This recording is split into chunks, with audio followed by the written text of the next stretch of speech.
Wala quwwata illa billah. Waktu Habibun al-Mahmud, guru kita, orang tua kita, Habib Bakar Al-Atos beserta keluarga, yang mudah-mudahan beliau sekeluarga dalam keadaan sehat walafiat. Amin. Para habaib, para kiai, para alim ulama, para asatid, dan juga dari institusi Polri dan TNI yang kami hormati, yang kami banggakan, bapak-bapak, ibu-ibu, para jamaah sekalian, rahimakumullah. Sehat, Bu? Alhamdulillah. Saya hanya ingin menyampaikan, insyaallah copy paste, mengingat apa yang senantiasa guru kita ingatkan kepada kita tentang dua hal. Kalau kita pengen hidup kita berkah dan insya Allah wafat kita husnul khotimah, pegang dua hal. Yang pertama, jangan pernah tinggalkan sholat, dan yang kedua, hormati orang tua. Mengapa guru kita senantiasa mengingatkan tentang sholat? Karena memang sholat itu ibadah zahir yang paling utama dan amal yang pertama kali akan dihisab di yaumil qiyamah. Sebelum amal apapun dihisab, yang pertama dihisab adalah amal sholat. Mengapa sholat disebut amal zahir yang paling utama? Karena sholat ini beda dengan ibadah yang lain. Ketika datang bulan Ramadan, orang dalam keadaan sakit maka tidak wajib berpuasa. Orang yang fakir tidak wajib zakat. Orang fakir dan orang sakit maka tidak wajib haji ataupun umroh. Jadi ibadah-ibadah yang lain terikat dengan fisik dan terkait dengan materi. Beda dengan sholat. Karena sholat disebutkan wala yu'adaru ahadun fi tarkiha mada ma'akilan. Orang itu tidak boleh meninggalkan sholat selama akalnya masih sempurna. Selama apapun fisik kita, sepakir apapun materi kita, selama akal kita masih sempurna, maka disitulah kita wajib untuk menjaga sholat. Insya Allah. Maka barang siapa yang betul-betul menjaga sholat karena Allah, hidupnya akan mulia dan dimuliakan oleh Allah Subhanahu. Namun ketika di pondok itu banyak sekali wejangan-wejangan dari guru yang tentu mengambil daripada kitab Salafus Sholeh yang berdasarkan Quran dan hadis baginda Nabi Muhammad SAW. Boleh ya sekali ya, insya Allah 3 menit setengah lebih sekian detik lah, insya Allah. Ibu boleh nggak angkat kepalanya ke atas? Enggak, boleh ya, coba 1, 2, 3 gini. Tangan kanannya pegang dagu, ada tulangnya? Ada, ke bawah dikit lagi, ada tulangnya? Ke bawah lagi ada tulangnya? Nggak ada. Nah itu yang dada tulang, itu adalah aurat. Kenapa membahas aurat? Li'annal amala la yasluhu illa bil ilmi. Karena sesungguhnya amal itu tidak mungkin beres kecuali dengan ilmu. Bukan hanya jaga sholat, tapi yang dimaksud guru kita adalah menjaga sholat dengan ilmunya. Marilah kita bertolabul ilmi di tempat kita masing-masing, memperdalam ilmu, betul-betul membekali ibadah sholat kita dengan ilmu. Kenapa demikian? Kenapa tadi saya mengajak ibu-ibu biar diangkat kepalanya? Karena terkadang ibu-ibu ini ketika sholat antara pakai jilbab sama pakai mukena itu sama. Ini bukan ibu-ibu di sini ya. Soalnya ini soleha-soleha semuanya ahli surga. Ya Robbal, pengen ke surga Bu? Pengen ya. Tidak apa-apa saya ke surga Pak Ustadz, biar di empernya juga kagok di dalam Bu, tidak usah di emper ya. Insya Allah nanti bersama guru kita Habibun al-Mahmud. Amin ya Robbal.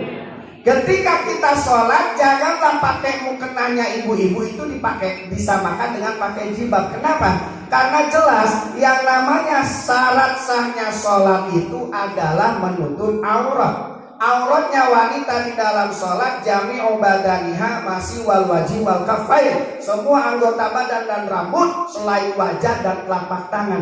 Nah, di bawah dagu sini, kulit tenggorokan ini itu sudah masuk kategori aurat. Jadi ketika ibu-ibu sholat, mukenanya tarik ke depan dikit, terak. Jangan sampai kulit tenggorokan terlihat karena ini masuknya aurat. Paham sampai sini Bu? Insya Allah solehan. Ada juga yang sholatnya pakai gamis, sholatnya pakai baju kantor, boleh. Selama baju itu suci dari najis dan selama baju itu betul-betul menutup aurat ketika dalam keadaan berdiri, ruku, sujud ataupun duduk. Hanya soal gamis dan baju kantor, perhatikan aurat wanita itu yang bukan aurat hanyalah wajah dan telapak tangan. Baik luar ataupun dalam, zahiran wa batinan ilal kau'ain, sampai pergelangan ke sini aurat. Terkadang ada wanita sholat pakai baju kantor, Allahu Akbar, pergelangannya terlihat. Ini sholatnya sah apa tidak? Inilah di sini makanya. Jangan sampai ketika nanti kita dihisab di yaumil qiyamah, amal sholat kita dihisab di pengadilan Allah, ternyata amal sholat kita acak-acakan, naudzubillah min. Karena tidak akan dihisab amal puasa, amal zakat, amal haji, amal kurban, amal apapun tidak akan diperiksa sebelum selesai memeriksa amal sholat. Mudah-mudahan amal sholat kita semuanya selamat. Amin ya robbal, amin ya robbal. Dan yang terakhir berkaitan dengan sholat, jagalah 5 bacaan yang wajib di dalam sholat. Dari mulai Allahu Akbar, takbiratul ihram, surah Al-Fatihah, tahiyat akhir, sholawat pada tahiyat akhir, dan salam yang pertama. Ini semua bukan hanya wajib dibaca, namun ketika dibaca wajib terdengar oleh diri kita sendiri. Jadi ini jangan sampai bapak-bapak ibu ketika sholat baca fatihahnya ini, kalau bahasa Koreanya ngaharewos itu berbisik ya, nggak jelas. Jangankan satu ayat, satu huruf Fatihah ketika dibaca tidak terdengar dan ayat itu tidak diulang, maka sholatnya tidak sah. Jangankan satu ayat, satu huruf. Alhamdulillah, Ar-Rahman, Malik.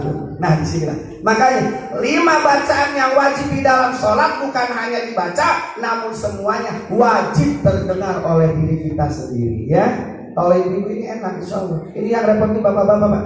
Kita sebagai suami terakhir ya, kalau sampai ada seorang wanita ketika di yaumil qiyamah amal sholatnya rusak, siapa yang paling celaka? Suaminya.